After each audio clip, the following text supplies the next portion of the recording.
Well 2020 ಬಿಗಿನಿಂಗಲ್ಲಿ ಅಮೌಂಟನ್ನು stock ಮಾರ್ಕೆಟಲ್ಲಿ invest ಮಾಡಿದ್ದೀರಾ ಅಂತ ಅಂದ್ಕೊಳ್ಳಿ. ಆಲ್ಮೋಸ್ಟ್ ಮೋರ್ ದ್ಯಾನ್ 30-40% ಕುಸಿತವನ್ನು ನೀವು ಎದುರಿಸಬೇಕಾಗಿತ್ತು ಆ ಒಂದು ಸಂದರ್ಭದಲ್ಲಿ. ಆ್ಯಂಡ್ ಇನ್ನೊಂದು ಕಡೆಗೆ ಇದೇ ಎಕ್ಸಾಕ್ಟ್ ಸಂದರ್ಭದಲ್ಲಿ ಮೋರ್ ದ್ಯಾನ್ 13% ರಿಟರ್ನ್ ಅನ್ನು ಕೊಟ್ಟಿರತಕ್ಕಂತಹ ಇನ್ವೆಸ್ಟ್ಮೆಂಟ್ಸ್ಗಳಿದೆ. And one of the important points ಏನು ಅಂತಂದರೆ it comes with zero risk. Yes, ನಾನು ಹೇಳ್ತಾ ಇರ್ತಕ್ಕಂಥದ್ದು ಕರೆಕ್ಟ್. ಆಲ್ಮೋಸ್ಟ್ ಝೀರೋ ರಿಸ್ಕ್ ಇರ್ತಕ್ಕಂಥ ಇನ್ವೆಸ್ಟ್ಮೆಂಟ್ ಮಾರ್ಕೆಟ್ ಬೀಳ್ತಕ್ಕಂಥ ಸಂದರ್ಭದಲ್ಲಿ ಮೋರ್ ದ್ಯಾನ್ 12% ರಿಟರ್ನ್ ಕೊಟ್ಟಿತ್ತು. ಯಾವುದು ಆ ಇನ್ವೆಸ್ಟ್ಮೆಂಟು, ಯಾವ ರೀತಿ ಅದು ಕೆಲಸ ಮಾಡುತ್ತೆ, ಯಾವ ರೀತಿ ಅದರಲ್ಲಿ ನಾವು ಇನ್ವೆಸ್ಟ್ ಮಾಡ್ಬೋದು. ಆ್ಯಂಡ್ ಇನ್ಫ್ಯಾಕ್ಟ್ ಇವತ್ತು ನಾನು ಒಂದು ಸ್ಮಾಲ್ ಅಮೌಂಟನ್ನು ಕೂಡ ಪ್ರಾಕ್ಟಿಕಲಿ ಇನ್ವೆಸ್ಟ್ ಮಾಡೋಕ್ಕೆ ಹೋಗ್ತಾ ಇದ್ದೀನಿ ಲೈವ್ ಮಾರ್ಕೆಟಲ್ಲಿ. ನಿಮಗೂ ಕೂಡ ಇದ್ರ ಬಗ್ಗೆ ಒಂದು ಕಂಪ್ಲೀಟ್ ಕ್ಲಾರಿಟಿ ಇರಬೇಕು. Just not the concept theoretically ಅಷ್ಟೇ ಅಲ್ಲ, ಪ್ರಾಕ್ಟಿಕಲಿನೂ ಕೂಡ ಯಾವ ರೀತಿ ಇದನ್ನು ಮಾಡ್ಬೋದು ಇವತ್ತಿನ ಮಟ್ಟಿಗೆ ಅನ್ನೋದನ್ನ ಇನ್ ಡೀಟೇಲ್ ಆಗಿ ನಾನು ಈ ವಿಡಿಯೋ ಮೂಲಕ ಡಿಸ್ಕಷನ್ ಮಾಡೋಕ್ಕೆ ಹೋಗ್ತಾ ಇದ್ದೀನಿ. ಬಟ್ ನಾನು ಒಂದೇ ರಿಕ್ವೆಸ್ಟ್ ಏನು ಅಂತ ಅಂದರೆ ಕಂಪ್ಲೀಟ್ ಆಗಿ ಈ ವಿಷಯಗಳು ನಿಮ್ಗೆ ಅರ್ಥ ಆಗಬೇಕು ಅಂತಂದರೆ ಈ ವಿಡಿಯೋನ ಕೊನೆವರೆಗೂ ನೋಡಿ. So let's get into the subject.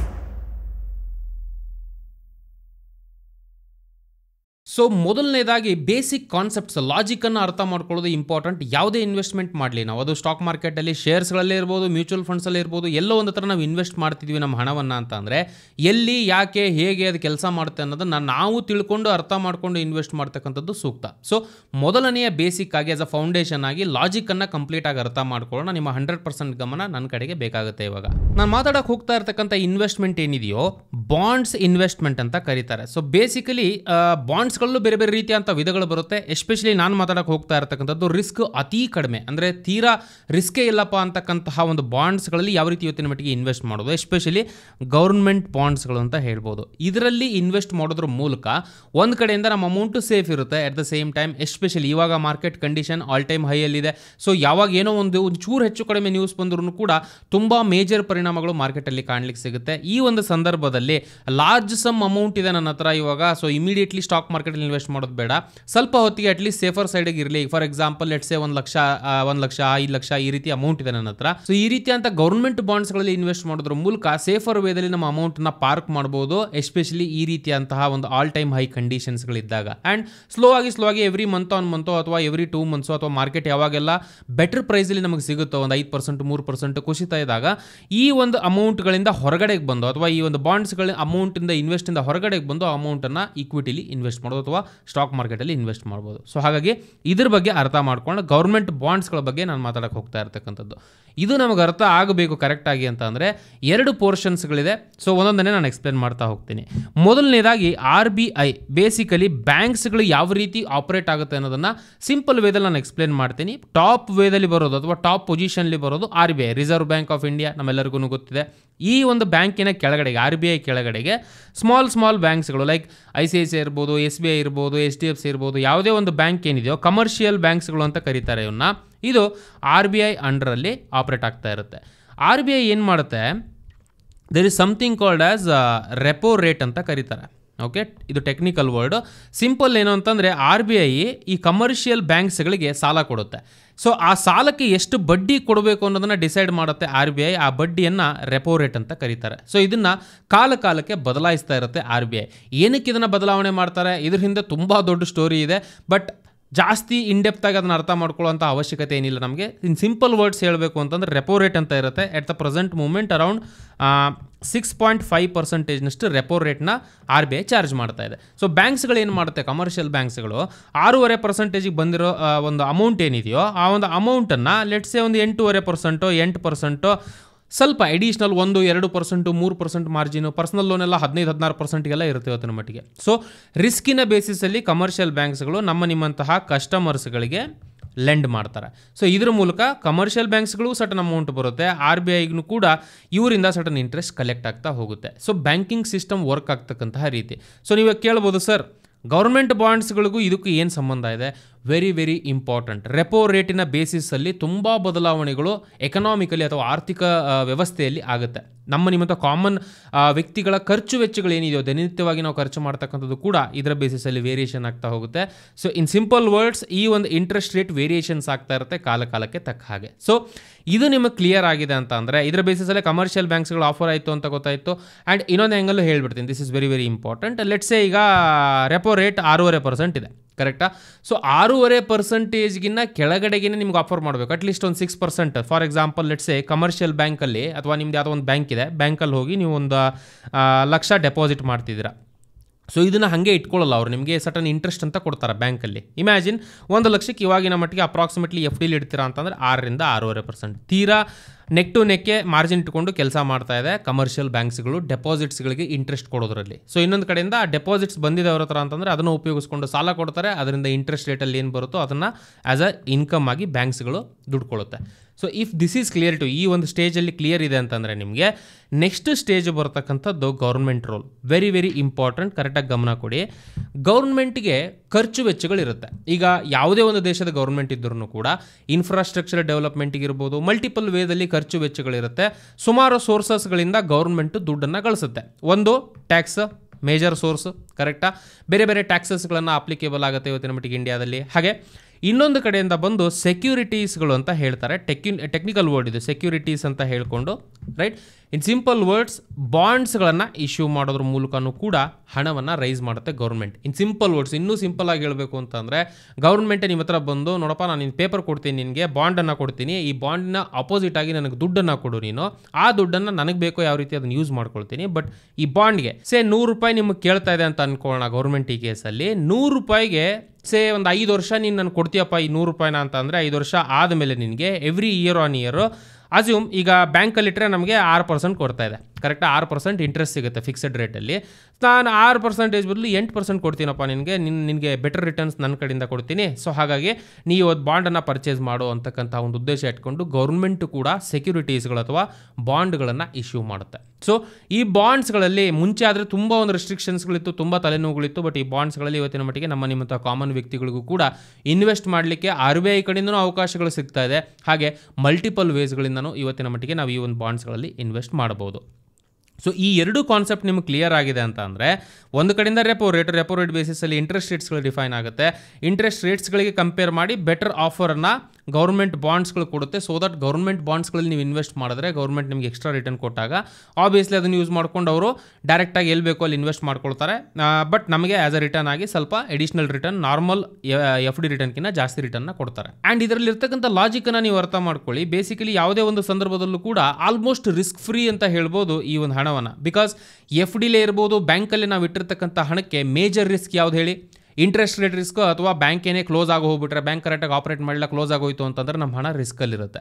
But ಈ ಕೇಸಲ್ಲಿ ಗೌರ್ಮೆಂಟಿಗೆ ನಾವು ಸಾಲ ಕೊಡ್ತಾ ಇರ್ತೀವಿ. ಸೊ ಆಬ್ವಿಯಸ್ಲಿ ನಮ್ಮ ಹಣಕ್ಕೆ ಮೋಸ ಆಗಬೇಕು ಅಂತಂದರೆ ಗೌರ್ಮೆಂಟೇ ಕ್ಲೋಸ್ ಆಗಬೇಕು. ಸೊ ಆ ರೀತಿಯಂಥ ಪಾಸಿಬಿಲಿಟೀಸ್ ಎಷ್ಟಿದೆ ನೀವೇ ಇಮ್ಯಾಜಿನ್ ಮಾಡ್ಕೊಳ್ಳಿ. ಏನೇ ಒಂದು ಸಿಚುವೇಶನ್ಸ್ಗಳು, ಕೆಟ್ಟ ಸಂದರ್ಭಗಳು ಬಂದ್ರೂ ಕೂಡ RBI ಪಿಚಿನ್ ಆಗುತ್ತೆ. ಬಿಕಾಸ್ ಗೌರ್ಮೆಂಟ್ನ ಉಳಿಸ್ಕೊಳ್ಳೇಬೇಕು. RBI ಪಿಚಿನ್ ಆಗುತ್ತೆ. RBI ಅಡಿಷ್ನಲ್ ಹಣವನ್ನು ಪ್ರಿಂಟ್ ಮಾಡಿ ಮತ್ತೆ ಆ ಒಂದು ಸಂದರ್ಭದಲ್ಲಿ ಮ್ಯಾನೇಜ್ ಮಾಡ್ತಕ್ಕಂಥ ಪರಿಸ್ಥಿತಿಗೆ ಇರುತ್ತೆ. ಸೊ ಇದ್ರ ಸೈಡ್ ಎಫೆಕ್ಟ್ಸ್ಗಳೆಲ್ಲ ಇರುತ್ತೆ. ಬಟ್ ಸಿಂಪಲ್ ಆಗಿ ಹೇಳಬೇಕು ಅಂತಂದರೆ, ಎಡಿಷ್ನಲ್ ಇಂಟ್ರೆಸ್ಟನ್ನು ಗೌರ್ಮೆಂಟ್ ಆಫರ್ ಮಾಡುತ್ತೆ ಬಾಂಡ್ಸ್ಗಳ ಬೇಸಿಸಲ್ಲಿ. ಕಾಲಕ್ಕೆ ಈ ಒಂದು ಬಾಂಡ್ಸ್ಗಳು ರಿಲೀಸ್ ಆಗ್ತಾ ಇರುತ್ತೆ. ಸೊ ಈ ಪಾಯಿಂಟ್ಗಳು ಕ್ಲಿಯರ್ ಆಗಿದೆ ಅಂತಂದರೆ there is a interlink connection. So basically ಇಲ್ಲಿ ನಮಗೆ ಇಂಟ್ರೆಸ್ಟ್ ರೇಟ್ ಏನು ಸಿಗ್ತಾ ಇದೆಯೋ, ಬ್ಯಾಂಕ್ಸ್ಗಳಲ್ಲಿ ಸಿಗ್ತಾ ಇರ್ತಕ್ಕಂಥ ಇಂಟ್ರೆಸ್ಟ್ ರೇಟ್ಗೂ ಹಾಗೆ ಬಾಂಡ್ಸ್ಗಳಿರ್ತಕ್ಕಂಥ ಇಂಟ್ರೆಸ್ಟ್ ರೇಟ್ಸ್ಗಳಿಗೂ ವೇರಿಯೇಷನ್ಸ್ಗಳಾಗುತ್ತೆ. ಆ್ಯಂಡ್ ಇದ್ರ ಬೇಸಿಸಲ್ಲಿ ಎರಡರಲ್ಲೂ ಕೂಡ ಒಂದು ಕೋರಿಲೇಷನ್ ಅಥವಾ ಒಂದಕ್ಕೊಂದಕ್ಕೆ ಸಂಬಂಧ ಇರುತ್ತೆ. ಸೇ ಫಾರ್ ಎಕ್ಸಾಂಪಲ್ ಈಗ ರೆಪೋ ರೇಟ್ ನಾನು ಹೇಳಿದೆ 6.5%ನಷ್ಟು ರೆಪೋ ರೇಟ್ ಸದ್ಯಕ್ಕಿರೋದು, ಅಂದರೆ RBI ಕೊಡ್ತಾ ಇರತಕ್ಕಂಥದ್ದು. ಇಮ್ಯಾಜಿನ್ ಗೌರ್ಮೆಂಟ್ 8%ನಷ್ಟು ಬಾಂಡನ್ನು ರಿಲೀಸ್ ಮಾಡಿದೆ. ಸೊ ಇವತ್ತಿನ ಬಾಂಡಿನ ಬೆಲೆ ಏನಿದೆಯೋ 8% ರಿಟರ್ನ್ನ ಕೊಡ್ತಕ್ಕಂಥ ಬಾಂಡನ್ನು ನಮಗೆ ಗೌರ್ಮೆಂಟ್ ಆಫರ್ ಮಾಡ್ತಾ ಇದೆ. ಇಮ್ಯಾಜಿನ್ ನಾಳೆಗೆ ಈಗ ಫಾರ್ ಎಕ್ಸಾಂಪಲ್ 6.5% ಇರೋದನ್ನು ರೆಪೋ ರೇಟ್ನ because of some reason RBI ಬಂದು 4.5%ಗೆ ನಿಮಗೆ ಇಂಟ್ರೆಸ್ಟ್ ರೇಟ್ನ ಪ್ರೊವೈಡ್ ಮಾಡ್ತಾ ಇದ್ದಾರೆ ಅಂತ ಅನ್ಕೊಳ್ಳೋಣ, ಅಥವಾ ಇಂಟ್ರೆಸ್ಟ್ ರೇಟ್ ಚಾರ್ಜ್ ಮಾಡ್ತಾ ಇದ್ದಾರೆ, ರೆಪೋ ರೇಟ್ ಕಟ್ಟಾಗಿ ಹೋಗಿದೆ. ಈ ಒಂದು ಸಂದರ್ಭದಲ್ಲಿ ಏನಾಗುತ್ತೆ, ಈಗ ಓಲ್ಡ್ ಬಾಂಡ್ ರಿಲೀಸ್ ಆಗಿರೋದು ಸಟನ್ ಟೈಮ್ ಅಂತ ಇರುತ್ತೆ. ಈಗ ಒಂದು 5 ವರ್ಷ 10 ವರ್ಷಕ್ಕೆ ರಿಲೀಸ್ ಮಾಡಿರ್ತಾರೆ ಬಾಂಡ್ಗಳನ್ನು. ಅಷ್ಟರವರೆಗೂ ಗ್ಯಾರಂಟಿಡ್ ರಿಟರ್ನ್ ಅಂತ 8% ಪ್ರಾಮಿಸ್ ಮಾಡಿರುತ್ತೆ ಗೌರ್ಮೆಂಟ್, ಅಷ್ಟು ಕೊಡಲೇಬೇಕು. ಸೊ ಈ ಸಂದರ್ಭದಲ್ಲಿ ಏನಾಗುತ್ತೆ, ವೆರಿ ವೆರಿ ಇಂಪಾರ್ಟೆಂಟ್, 4.5% ಸದ್ಯಕ್ಕೆ ರೆಪೋ ರೇಟ್ ನಡೀತಾ ಇರುತ್ತಪ್ಪ ಮಾರ್ಕೆಟಲ್ಲಿ. ಸೊ ನಾನು ಲಾಸ್ಟ್ ವರ್ಷದಲ್ಲಿ ರಿಲೀಸ್ ಮಾಡಿರ್ತಕ್ಕಂತಹ ಗೌರ್ಮೆಂಟ್ ಬಾಂಡ್ 8% ಮಾಡಿದೆ. ಬಟ್ ಈ ವರ್ಷ ರೆಪೋ ರೇಟೇ 4.5% ಇದೆ. ಸೊ ಇದಕ್ಕೆ ಅಡಿಷ್ನಲ್ ಮಾರ್ಜಿನ್ ಆಗಿ ನಾನು 6.5% ಮಾತ್ರ ನಾನು ನಿಮಗೆ ಕೊಡೋಕ್ಕಾಗೋದು, ಇದ್ರ ಮೇಲೆ ಕೊಡೋಕ್ಕಾಗಲ್ಲಪ್ಪ ಅಂತ ಹೊಸ ಬಾಂಡ್ಸ್ಗಳನ್ನು ಗೌರ್ಮೆಂಟ್ ರಿಲೀಸ್ ಮಾಡುತ್ತೆ. ಮುಂಚೆ 8%ಗೆ ರಿಲೀಸ್ ಮಾಡಿತ್ತು, 6.5%ಗೆ ರಿಲೀಸ್ ಮಾಡ್ತಾ ಇದೆ based on the present repo rate. So ಈಗೇನಾಗುತ್ತೆ, ಇಮ್ಯಾಜಿನ್ ನೀವು ಬಾಂಡನ್ನು ಪರ್ಚೇಸ್ ಮಾಡಬೇಕು ಅಂದ್ಕೊಂಡಿದ್ದೀರಾ, 8%ನಷ್ಟು ಫಿಕ್ಸೆಡ್ ರಿಟರ್ನ್ ಕೊಡ್ತಕ್ಕಂಥ ಬಾಂಡಲ್ಲಿ ನೀವು ಇನ್ವೆಸ್ಟ್ ಮಾಡೋಕ್ಕೆ ಟ್ರೈ ಮಾಡ್ತೀರಾ, 6.5%ಅಲ್ಲಿ ನೋಡ್ತೀರಾ. ಆಬ್ವಿಯಸ್ಲಿ ನಿಮಗೆ 8% ಇರೋದೇ ಅಟ್ರಾಕ್ಟಿವ್ ಆಗಿ ಕಾಣಿಸುತ್ತೆ. This is an important point. Government ಬಾಂಡ್ಸ್ಗಳು ನೀವು ಇನ್ವೆಸ್ಟ್ ಮಾಡಿದ್ದೀರಾ, ಇಂಟ್ರೆಸ್ಟ್ ರೇಟ್ ಕುಸಿದಿದೆ ಅಂತ ಅಂದರೆ ಹಳೆಯ ಬಾಂಡ್ಸ್ಗಳ ಬೆಲೆ ಇನ್ಕ್ರೀಸ್ ಆಗುತ್ತೆ, ಹೊಸ ಬಾಂಡ್ಸ್ಗಳ ಬೆಲೆ ಡಿಕ್ರೀಸ್ ಆಗುತ್ತೆ. ಡಿಮ್ಯಾಂಡ್ ಆ್ಯಂಡ್ ಸಪ್ಲೈ ಅಂತ ಹೇಳ್ತಾರೆ. ಇನ್ ಸಿಂಪಲ್ ವರ್ಡ್ಸ್, ಎಷ್ಟು ಡಿಮ್ಯಾಂಡ್ ಇದೆ ಎಷ್ಟು ಡಿಮ್ಯಾಂಡ್ ಇಲ್ಲ ಅನ್ನೋದನ್ನು. ಹಳೆ ಬಾಂಡ್ಸ್ಗಳಿಗೆ ಡಿಮ್ಯಾಂಡ್ ಇನ್ಕ್ರೀಸ್ ಆಗುತ್ತೆ, ಹೊಸ ಬಾಂಡ್ಸ್ಗಳಿಗೆ ಡಿಮ್ಯಾಂಡ್ ಡಿಕ್ರೀಸ್ ಆಗುತ್ತೆ. ಆ ಸಂದರ್ಭದಲ್ಲಿ ಓಲ್ಡ್ ಬಾಂಡ್ಸ್ಗಳ ಬೆಲೆ ಏನಿದೆಯೋ ಮಾರ್ಕೆಟಲ್ಲಿ ಇನ್ಕ್ರೀಸ್ ಆಗಲಿಕ್ಕೆ ಸ್ಟಾರ್ಟ್ ಆಗುತ್ತೆ. ಸಿಮಿಲರ್ಲಿ ಇನ್ನೊಂದು ಎಕ್ಸಾಂಪಲ್ ಹೇಳ್ತೀನಿ ನಾನು. ಇಮ್ಯಾಜಿನ್ ಈಗ ಸದ್ಯಕ್ಕೆ 6.5%ನಷ್ಟು ಇಂಟ್ರೆಸ್ಟ್ ರೇಟ್ ಇದೆ.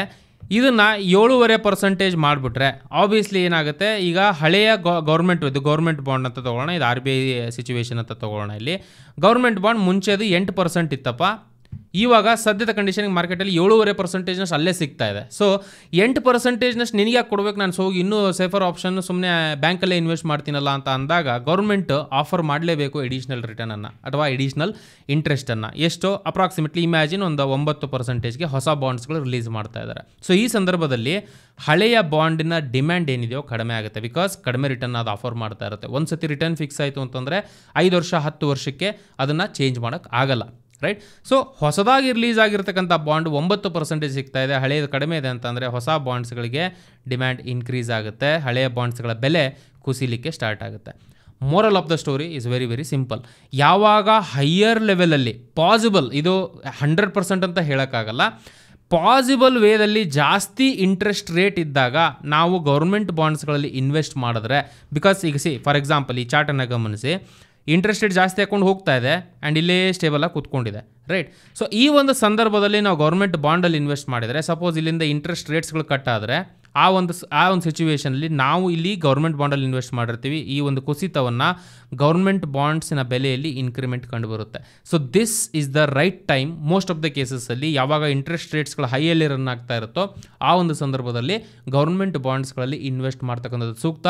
ಬೆಟರ್ ರಿವಾರ್ಡನ್ನು ನಾವು ಎಕ್ಸ್ಪೆಕ್ಟ್ ಮಾಡ್ಬೋದು. ಆರ್ ಇನ್ ಅದರ್ ಸೆನ್ಸ್, ಇನ್ನೂ ಒಂದು ಸೆನ್ಸಲ್ಲಿ ಹೇಳಬೇಕು ಅಂತಂದರೆ ರಿಸ್ಕ್ ಬಹಳ ಕಡಿಮೆ ಇರುತ್ತೆ. ಈ ಒಂದು ಎನ್ವೈರನ್ಮೆಂಟಲ್ಲಿ ಹೈಯರ್ ಇಂಟ್ರೆಸ್ಟ್ ಇದ್ದಾಗ ಗೌರ್ಮೆಂಟ್ ಬಾಂಡ್ಸಲ್ಲಿ ಇನ್ವೆಸ್ಟ್ ಮಾಡಿದ್ರೆ ರಿಸ್ಕ್ ಕಡಿಮೆ ಇರುತ್ತೆ, ರಿವಾರ್ಡ್ ಜಾಸ್ತಿ ಎಕ್ಸ್ಪೆಕ್ಟ್ ಮಾಡ್ಬೋದು. ಸೊ ಇಲ್ಲಿ ನೋಡ್ತಾ ಇರ್ಬೋದು ನೀವು, 2020 ಸಿಚುವೇಷನಲ್ಲಿ ಆಲ್ಮೋಸ್ಟ್ ಲೋಯೆಸ್ಟ್ ಇದ್ದಿದ್ದೆ 4.75%. ನೀವು ಇಲ್ಲಿ ಗಮನಿಸ್ಬೋದು, 4.75% ಇದ್ದಂಥದ್ದು 2020 ಕ್ರೈಸಿಸ್ ಆಗುತ್ತೆ. ಕ್ರೈಸಿಸ್ ಆದಾಗ ಯೂಶ್ವಲಿ ಇಂಟ್ರೆಸ್ಟ್ ರೇಟ್ನ ಡೌನ್ ಮಾಡ್ತಾರೆ.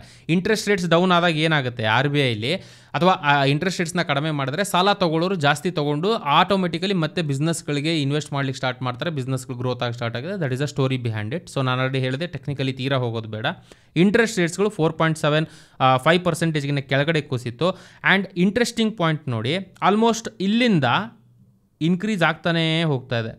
ಆಲ್ಮೋಸ್ಟ್ 2.5 ವರ್ಷ 6.5%ಗೆ ಬಂದು ನಿಂತ್ಕೊಂಡಿದ್ದು 2022 ಮಿಡ್ಡಿಂದ ಇಲ್ಲಿವರೆಗೂ 6.5% ಸಸ್ಟೈನ್ ಹಾಕೊಂಡು ಬರ್ತಾ ಇದೆ. ಸೊ ಇನ್ಕ್ರೀಸ್ ಆಗಿದ್ದು ಕಂಟಿನ್ಯೂಸ್ ಆಗಿ ಇನ್ಕ್ರೀಸ್ ಆಗಿದ್ದು ಸ್ಟೇಬಲ್ ಆಗಿ ನಿಂತ್ಕೊಂಡಿದೆ. ಸೊ ಈ ಒಂದು ಎನ್ವೈರ್ನಮೆಂಟಲ್ಲಿ ನಾನು ಆಲ್ರೆಡಿ ಹೇಳಿದೆ, ಗೌರ್ಮೆಂಟ್ ಬಾಂಡ್ಸು ಬಹಳ ಅಟ್ರಾಕ್ಟಿವ್ ಆಗಿರುತ್ತೆ. And at the same time ಈ ಒಂದು ಸಿಚುವೇಷನಲ್ಲಿ, ಈ ಫೇಸಲ್ಲಿ ಮಾರ್ಕೆಟ್ ಕೂಡ ಅಪ್ ಮೂವ್ ಆಗ್ತಾಯಿದೆ, ಅಂದರೆ ಸ್ಟಾಕ್ ಮಾರ್ಕೆಟ್ ಅಪ್ ಮೂವ್ ಆಗುತ್ತೆ.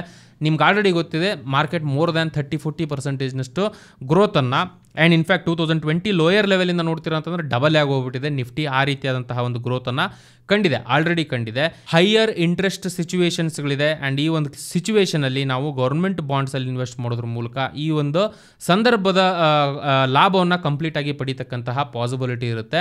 ಈ ಒಂದು ಅವಕಾಶವನ್ನು ಪ್ರಾಪರಾಗಿ ನಾವು ಯುಟಿಲೈಸ್ ಮಾಡ್ಕೊಳ್ತೀವಿ ಅಂತಂದರೆ. So point number 1, repo rate consistently growth ಆಗಿದೆ, ಹೈಯರ್ ಲೆವೆಲಲ್ಲಿ ಇವತ್ತಿನ ಮಟ್ಟಿಗೆ ರನ್ ಆಗ್ತಾ ಇದೆ. ಇಲ್ಲಿಂದ ಇಂಟ್ರೆಸ್ಟ್ ರೇಟ್ಸ್ಗಳು ಏನಾದರೂ ಕಟ್ ಆಗಿ ಸ್ಟಾರ್ಟ್ ಆದರೆ ಬಾಂಡಿನ ಬೆಲೆಯಲ್ಲಿ ಇನ್ಕ್ರೀಸ್ ಆಗುತ್ತೆ. ಅಂದರೆ ಇವತ್ತಿನ ಮಟ್ಟಿಗೆ ಇರತಕ್ಕಂಥ ಬಾಂಡಿನ ಬೆಲೆಯಲ್ಲಿ ಇನ್ಕ್ರಿಮೆಂಟಲ್ ಕಾಣ್ತಕ್ಕಂತಹ ಪಾಸಿಬಿಲಿಟಿ ಇರುತ್ತೆ.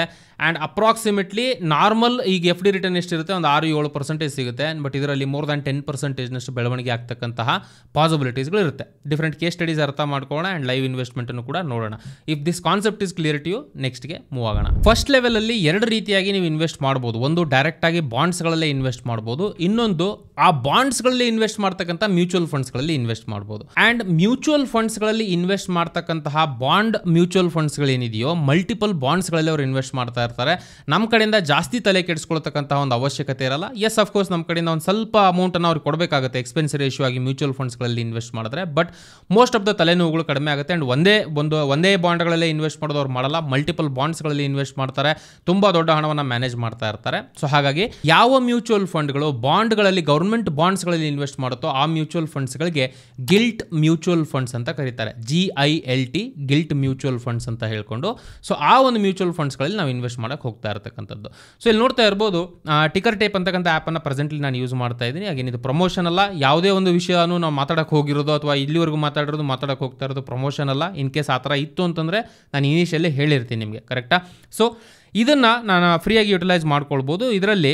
ಸೊ ಇಲ್ಲಿ ನೋಡ್ತಾ ಇರ್ಬೋದು ನೀವು, ಇದರಲ್ಲಿ SBI ಮ್ಯಾಗ್ನಮ್ ಗಿಲ್ಟ್ ಫಂಡ್ ಅಂತಕ್ಕಂಥದ್ದನ್ನು ನಾನು ತೊಗೊಂಡಿದ್ದೀನಿ. ಹಾಗೆ ಇದು ರೆಕಮೆಂಡೇಷನ್ ಅಲ್ಲ, ಬೇಸಿಕಲಿ ಹೈಯರ್ ಕ್ಯಾಪಿಟಲ್ನ ಮೋರ್ ದ್ಯಾನ್ 9,000 crore 9,500 crores ಅಮೌಂಟನ್ನು ಅಥವಾ ಅಸೆಟನ್ನು ಇವತ್ತರ ಮಟ್ಟಿಗೆ ಮ್ಯಾನೇಜ್ ಮಾಡ್ತಾ ಇದ್ದಾರೆ. ಗಿಲ್ಟ್ ಫಂಡಲ್ಲೇ ಹೈಯೆಸ್ಟ್ ಮಾರ್ಕೆಟ್ ಕ್ಯಾಪನ್ನು ಮ್ಯಾನೇಜ್ ಮಾಡ್ತಾ ಇರ್ತಕ್ಕಂತಹ ಫಂಡ್ ಇದು. ಸೊ ಹಾಗಾಗಿ ನಾನು ಇದರಲ್ಲೇ ಆಲ್ರೆಡಿ ಇನ್ವೆಸ್ಟ್ ಮಾಡಿರ್ತೀನಿ ಆ್ಯಂಡ್ ಇವಾಗೂ ಕೂಡ ಇನ್ವೆಸ್ಟ್ ಮಾಡೋಕ್ಕೆ ಹೋಗ್ತಾ ಇರ್ತಕ್ಕಂಥದ್ದು. ಬೇಸಿಕ್ ಡೀಟೇಲ್ಸ್ಗಳನ್ನ ಹೇಳ್ಬಿಡ್ತೀನಿ ನಾನು. ನೀವು ಗಮನಿಸ್ತಾ ಇರ್ಬೋದು ಕಳೆದ ಒಂದು ತಿಂಗಳಲ್ಲೇ ಆಲ್ಮೋಸ್ಟ್ ರಿಟರ್ನ್ಸ್ ಅಂತ ಕಾಣಿಸ್ತದೆ ನೋಡಿ ಇಲ್ಲಿ. ಸೊ ಅಲ್ಲಿ 1.6% ಒಂದೇ ತಿಂಗಳಲ್ಲಿ ಗ್ರೋತ್ ಆಗಿರುತ್ತೆ. ನಾನು ಆಲ್ರೆಡಿ ಹೇಳಿದೆ, ಹೈಯರ್ ಇಂಟ್ರೆಸ್ಟ್ ರೇಟಿನ ಎನ್ವೈರ್ನ್ಮೆಂಟಲ್ಲಿ ಇವತ್ತಿನ ಮಟ್ಟಿಗೆ ಈ ಒಂದು ಸಿಚುವೇಶನ್ ಇರತಕ್ಕಂಥದ್ದು. ಸೊ ಹಾಗಾಗಿ ಒಂದೇ ತಿಂಗಳಲ್ಲಿ 1.6%. ಆ್ಯಂಡ್ ರಿಮೆಂಬರ್, ಯಾವುದೇ ರೀತಿಯಾದಂತಹ ರಿಸ್ಕ್ ಇದರಲ್ಲಿಲ್ಲ. ಮೋಸ್ಟ್ ಆಫ್ ದ ಕೇಸಸಲ್ಲಿ ರಿಸ್ಕ್ ಫ್ರೀ ಅಂತ ಹೇಳ್ಬೋದು. ಆ ರೀತಿಯಂಥ ಇನ್ವೆಸ್ಟ್ಮೆಂಟ್ಸ್ಗಳು 1% ಮೇಲೆ ರಿಟರ್ನ್ ಕೊಡ್ತೀವಿ. 1.6%. 1 year ಲೆಕ್ಕದಲ್ಲಿ ನೋಡ್ತೀರಾ ಅಂತಂದರೆ 11%. FDಲಿ ಇಟ್ಟಿದ್ರೆ ನೀವು ಹಣನ ಸೇಫಾಗಿ ಅರೌಂಡ್ 6-6.5% ರಿಟರ್ನ್ ಬಂದಿರೋದು. ಬಟ್ ಇಲ್ಲಿ ಮೋರ್ ದ್ಯಾನ್ 11% ರಿಟರ್ನನ್ನು ಇನ್ವೆಸ್ಟರ್ಸ್ಗಳಿಗೆ ತಂದುಕೊಟ್ಟಿರುತ್ತೆ ಈ ರೀತಿಯಿಂದ ಫಂಡ್. ಲಾಸ್ಟ್ 3 ವರ್ಷದ ಆ್ಯಾವ್ರೇಜೇ ನೋಡಿ, ಟೋಟಲ್ 24% ಗ್ರೋತನ್ನು 3 ವರ್ಷದಲ್ಲಿ ಕಂಡಿರುತ್ತೆ. And context is very important. 24% ಏನೂ ಇಲ್ಲ ಅಂತ ಅನಿಸ್ಬೋದು. ಇಲ್ಲಿ ಕಾಂಟೆಕ್ಸ್ಟ್ ಏನು ಅಂತ ಅಂದರೆ, ದೊಡ್ಡ ಅಮೌಂಟ್ ಇದೆ, ಒಂದೇ ಸತಿ ಆಲ್ ಟೈಮ್ ಹೈ ಇದ್ದಾಗ ಇನ್ವೆಸ್ಟ್ ಮಾಡೋದು ಬೇಡ. ಈ ರೀತಿ ಅಂತ ಸೇಫರ್ ವೇದಲ್ಲಿ ಇನ್ವೆಸ್ಟ್ ಮಾಡಿ ಮಂತ್ ನಾನು ರಿಮೂವ್ ಮಾಡ್ಕೊಂಡು ಹೋಗ್ತೀನಿ, ಅಥವಾ ನನಗೆ ಅವಕಾಶ ಇದ್ದಾಗ ಅಲ್ಲಿಂದ ರಿಮೂವ್ ಮಾಡಿ ಈಕ್ವಿಟಿಗೆ ಪುಷ್ ಮಾಡ್ತೀನಿ ಅಂತಕ್ಕಂಥವ್ರಿಗೆ ಬೆಟರ್ ಆಪ್ಷನ್ ಅಂತ ಹೇಳ್ಬೋದು. ಆ್ಯಂಡ್ ಜಾಸ್ತಿ ರಿಸ್ಕ್ ತೊಗೊಳಕ್ಕೆ ರೆಡಿ ಇಲ್ಲಪ್ಪ, ನನಗೊಂದು 50 ವರ್ಷ ಆಗಿದೆ, ರಿಟೈರ್ಮೆಂಟ್ ಫಂಡ್ ಎಲ್ಲ ಇದೆ, ಇದನ್ನು ಹೋಗ್ಬಿಟ್ಟು ಸ್ಟಾಕ್ ಮಾರ್ಕೆಟಲ್ಲಿ ಇನ್ವೆಸ್ಟ್ ಮಾಡೋದು ಬೇಡ, ಸೇಫ್ ರಿಟರ್ನ್ ಬೇಕು ನನಗೆ ಅಂತಕ್ಕಂಥವ್ರಿಗೆ ಬೆಸ್ಟ್ ಆಪ್ಷನ್ಸ್ಗಳು ಇದಾಗಿರುತ್ತೆ, ರೈಟ್? ಈಗಿರೋ ಕಂಡೀಷನಲ್ಲಿ ಇಂಟ್ರೆಸ್ಟ್ ರೇಟ್ಸ್ಗಳು ಕಡಿಮೆ ಇದ್ದಾಗ, ತೀರಾ ಕಡಿಮೆ ಇದ್ದಾಗ, ಈಗ 2020 ಮಾರ್ಕೆಟ್ ಕ್ರ್ಯಾಶ್ ಆಗುತ್ತೆ. 2020 ಲೋಯರ್ ಲೆವೆಲಲ್ಲಿದ್ದಾಗ ಆಲ್ಮೋಸ್ಟ್ 4.5%ಗೆಲ್ಲ ಇಂಟ್ರೆಸ್ಟ್ ರೇಟ್ ಬಂದಾಗ ಈ ರೀತಿಯಂಥ ಫಂಡ್ಗಳಲ್ಲಿ ಇನ್ವೆಸ್ಟ್ ಮಾಡಬಾರ್ದು. ಅವಾಗ ಇದರಲ್ಲಿ ರಿಸ್ಕ್ ಜಾಸ್ತಿ ಇರುತ್ತೆ ನಮಗೆ, ಕರೆಕ್ಟಾ? ಸೊ ಇಂಟ್ರೆಸ್ಟ್ ರೇಟ್ ಜಾಸ್ತಿ ಇದ್ದಾಗ ಇದರಲ್ಲಿ ಇನ್ವೆಸ್ಟ್ ಮಾಡಿದರೆ ರಿಸ್ಕ್ ಕಡಿಮೆ ಇರುತ್ತೆ, ರಿವಾರ್ಡ್ ಕೂಡ ಜಾಸ್ತಿ ಆಗುತ್ತೆ, ರೈಟ್? ಆ್ಯಂಡ್ ಗಮನಿಸ್ಬೋದು, ಇನ್ವೆಸ್ಟ್ಮೆಂಟ್ ಚೆಕ್ ಲಿಸ್ಟ್ ಎಲ್ಲ ಕೊಟ್ಟಿದ್ದಾರೆ. ರಿಟರ್ನ್ ಏನಿದೆ ಚೆನ್ನಾಗೇ ಬಂದಿದೆ. ಎಕ್ಸ್ಪೆನ್ಸ್ ರೇಷಿಯೋ ಇಂಡಸ್ಟ್ರಿಗೆ ಕಂಪೇರ್ ಮಾಡಿದ್ರೆ ಕಡಿಮೆ ಎಕ್ಸ್ಪೆನ್ಸ್ ರೇಷಿಯೋ ಹೊಂದಿದೆ. ಯಾವುದೇ ರೀತಿ ಅಂತ ರೆಡ್ ಫ್ಲ್ಯಾಗ್ ಇಲ್ಲ. ಬಿಕಾಸ್ 96-97% ಇವರು ಇನ್ವೆಸ್ಟ್ಮೆಂಟ್ ಬಂದು ಆಗಿರ್ತಕ್ಕಂಥದ್ದು ಇಲ್ಲಿ ಗೌರ್ಮೆಂಟ್ ಬಾಂಡ್ಸ್ಗಳಲ್ಲಿ ಇನ್ವೆಸ್ಟ್ ಮಾಡಿರ್ತಾರೆ. ಸೊ ಹಾಗಾಗಿ ಆಲ್ಮೋಸ್ಟ್ ರಿಸ್ಕ್ ಫ್ರೀ ಅಂತ ಹೇಳ್ಬೋದು. ಎಕ್ಸ್ಪೆನ್ಸ್ ರೇಷಿಯೋ ಇಲ್ಲಿ ಗಮನಿಸ್ತಾ ಇರ್ಬೋದು 0.46% ಇದೆ. ಶಾರ್ಪ್ ರೇಷಿಯೋ 3.02, ಅಂದರೆ ಮೋರ್ ದ್ಯಾನ್ 3 ಈಸ್ ಎಕ್ಸಲೆಂಟ್ ಅಂತ ಹೇಳ್ಬೋದು. ಕಡಿಮೆ ವಾಲಿಟಿಲಿಟಿ ಇದೆ, ಜಾಸ್ತಿ ರಿವಾರ್ಡನ್ನು ಹೂಡಿಕೆದಾರರಿಗೆ ತಂದು ಕೊಡ್ತಾ ಇದೆ. And category expense ratio 0.51. So category ಎಕ್ಸ್ಪೆನ್ಸ್ಗಿನ ಕಡಿಮೆ ಎಕ್ಸ್ಪೆನ್ಸ್ ರೇಷಿಯೋ ಇವರಲ್ಲಿರುತ್ತೆ. ಆ್ಯಂಡ್ ಗಮನಿಸ್ಬೋದು ನೀವು ನೆಕ್ಸ್ಟ್ ಪಾಯಿಂಟನ್ನು, ಗ್ರೋತ್ ಅಂತ ಹೇಳ್ತಾರೆ. ಅಂದರೆ ಬೇಸಿಕಲಿ ಕಂಪೌಂಡೆಡ್ ವೇದಲ್ಲಿ ಬೆಳವಣಿಗೆ ಆಗುತ್ತೆ ಈ ಒಂದು ಸ್ಕೀಮು. ಲಾಕ್-ಇನ್ ಯಾವುದೇ ರೀತಿಯಂಥ ಲಾಕ್-ಇನ್ ಇರಲ್ಲ, ಬಿಕಾಸ್ ಇದು ಸೇಫ್ ಇನ್ವೆಸ್ಟ್ಮೆಂಟ್ಸ್ಗಳು, ಬಾಂಡ್ ಇನ್ವೆಸ್ಟ್ಮೆಂಟ್ಸ್ಗಳಾಗಿರೋದ್ರಿಂದ ಈ ಮ್ಯೂಚುವಲ್ ಫಂಡಲ್ಲಿ ಯಾವುದೇ ರೀತಿಯಾದಂತಹ ಲಾಕ್-ಇನ್ ಪೀರಿಯಡ್ ಇಲ್ಲ. ಇವತ್ತು ಇನ್ವೆಸ್ಟ್ ಮಾಡಿದ್ದೀನಿ, 5 ದಿನ ಆದಮೇಲೆ ತೆಗಿತೀನಿ, yes you can invest in it. Exit load ಕೂಡ 0 ಇದೆ. ಯಾವುದೇ ರೀತಿಯಾದಂತಹ ಎಕ್ಸಿಟ್ ಲೋಡ್ ಇದರಲ್ಲಿರಲ್ಲ. SIPನೂ ಇವರು ಅಲೋ ಮಾಡ್ತಾರೆ. ಮಿನಿಮಮ್ ಇನ್ವೆಸ್ಟ್ಮೆಂಟ್ 5,000 ರೂಪಾಯಿ ಅಷ್ಟಿರುತ್ತೆ. So SIP depends on SIP. Most of the ಕೇಸಲ್ಲಿ 500,000 ರೂಪಾಯಿ ಎಲ್ಲ ಎಕ್ಸೆಪ್ಟ್ ಮಾಡ್ತಾರೆ, ನೀವು ನೋಡ್ಬೋದು ಒಂದ್ಸತಿ, ರೈಟ್? ಸೊ ಇದು ಫಂಡಿನ ಬಗ್ಗೆ ಮಾಹಿತಿ ಆಯಿತು. ಇದ್ರ ಬಗ್ಗೆ ಮತ್ತೆ ಸಂಬಂಧಪಟ್ಟಿರ್ತಕ್ಕಂಥ ಮಲ್ಟಿಪಲ್ ಫಂಡ್ಸ್ಗಳ ಒಂದು ಸ್ಕ್ರೀನ್ಶಾಟನ್ನು ನಾನು ತೋರಿಸ್ತಾ ಇದ್ದೀನಿ. ಒಂದ್ಸತಿ ಪಾಸ್ ಮಾಡಿ ನೀವು ಚೆಕ್ ಮಾಡ್ಬೋದು. ಇವಾಗ ವೆರಿ ವೆರಿ ಇಂಪಾರ್ಟೆಂಟ್, ಅರ್ಥ ಆಯಿತು ಸರ್ ಯಾವ ರೀತಿ ಇದರಲ್ಲಿ ಇನ್ವೆಸ್ಟ್ ಮಾಡ್ಬೋದು.